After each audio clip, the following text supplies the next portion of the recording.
Today now we're expecting some other powerful revelation, and then we have the phenomenal Dr. Niyi Adesanya, and then of course we have the pertinence, the duo of pertinence. Okay, so I want to talk to us today on what I've simply entitled maximizing real estate opportunities for wealth creation. Maximizing real estate opportunities for wealth creation, because I'm beginning to realize that we need to continue to push the understanding of real estate for people to see how important it is for them to plug into real estate opportunities.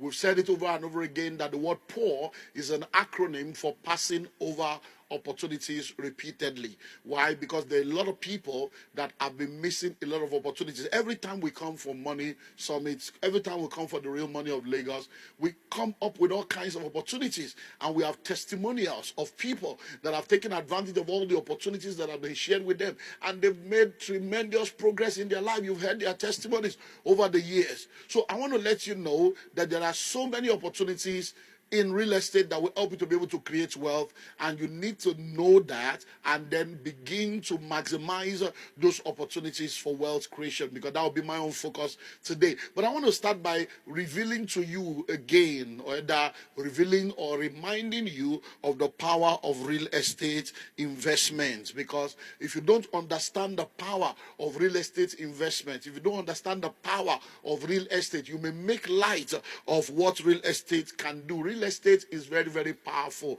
A lot of people that are rich and wealthy today are rich and wealthy because of real estate. A lot of people that have become financially free today have become financially free because of real estate. A lot of people that have retired, and they have retired wealthy, and they have retired into a life of comfort and ease, have been able to do that because of real estate. In 1997, when I became frustrated about my life and I wanted to find out the way out, one of the things that happened was I went into 8 months of an encounter and research.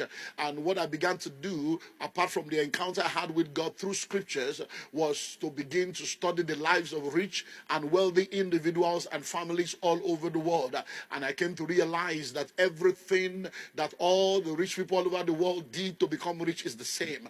Principles are universal. Laws are universal. It's in the application that we have differentials. So principles are universal, but the application is personal, contextual, and geographical. So I realized a lot of common thread among the rich and wealthy people. You can get my books and see all those things that I discover. So I realized that over 90% of rich and wealthy people have used real estate not only to create wealth, but also to retain their wealth. And I said, wow, this thing is very powerful. So let me unveil to you 7 power of real estate investment and 7 real estate opportunities that you need to explore. I don't know if I'll be able to finish everything within the time that I had. So 7 power of real estate investment. Number 1, it is the most powerful vehicle of wealth creation.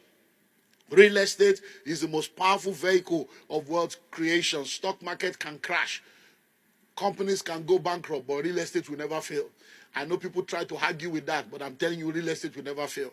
Why did I say that? I can tell you, I don't have enough time to offload that. But even if tsunami comes, we'll sell the water. Malagoda, we will sell the water. Listen and listen. Well, most of the time, when people hear me say real estate will never fail, the people that are against it are the people that are in an economy that is called a credit economy. So they are in an economy where they get house on mortgage, and then the interest rate works against them, and they begin to go into negative equity, and they now say real estate. It didn't fail because you were never in real estate, you were in debt. But when you have understanding of real estate, it is the most powerful vehicle of wealth creation, because it's a valuable asset to have. And there is not just a valuable asset to have, it's also a cash flow producing asset. And it's something that when you have it, it has tripartite benefit to you. You have land now. Everything under the land is your own. The land is your own. Whatever you build on top is your own. Number 2, it is the most powerful vehicle of wealth retention. Real estate is the most powerful vehicle of wealth retention. It helps you to retain your wealth. Listen, wealth is asset-based, not cash-based. When you say a man is wealthy, it's not because of his bank balance, it's because of his assets. So what do we mean by real estate is a powerful vehicle of wealth retention? It helps you to keep your money and grow your money. So when you go into real estate, it edges against inflation. Look at what has happened with inflation now. Listen to me. There are properties that were bought last year for 60 million. They are now 150 million in less than 1 year. Okay, maybe it was June, so it's now 1 year and 2 months. Think about it. A land was bought in an estate last year for 72 million. That land now is 175 million in less than 1 year. So where do you get that kind of stuff? So it edges against inflation. It edges against devaluation. Look at what's happening with our naira. Many people have suffered now because of that. But those that have real estate, they are able to edge against it. It also helps you with tax matters. And there's so much that can be offloaded from there, but we can't go into all that. So number one, it's a very powerful vehicle of wealth creation. Number two, it's a very powerful vehicle of wealth retention. Number three, it is the only vehicle of wealth creation and retention that does not have incremental possibilities. It is the only vehicle of wealth creation and retention that does not have incremental possibility. What do I mean by that? The size of the earth from day one is still the size of the earth today. When we are 2 people on earth, it's the same size. Now we have over 8 billion people on earth. The size of the earth has not changed. What does that mean? If this is this rectangle, if this rectangle is a cake and 2 of us are to share it, we will have 50-50. If 4 of us are to share it, 25-25. Imagine now that this table now, or this square, imagine that 1 million of us have to share it. Imagine the crumbs that will come to you. Now think of 8 billion people sharing it. That's what's happening. So the more people we have, the more valuable the heart becomes, the more valuable the land becomes, because they have stopped creating land.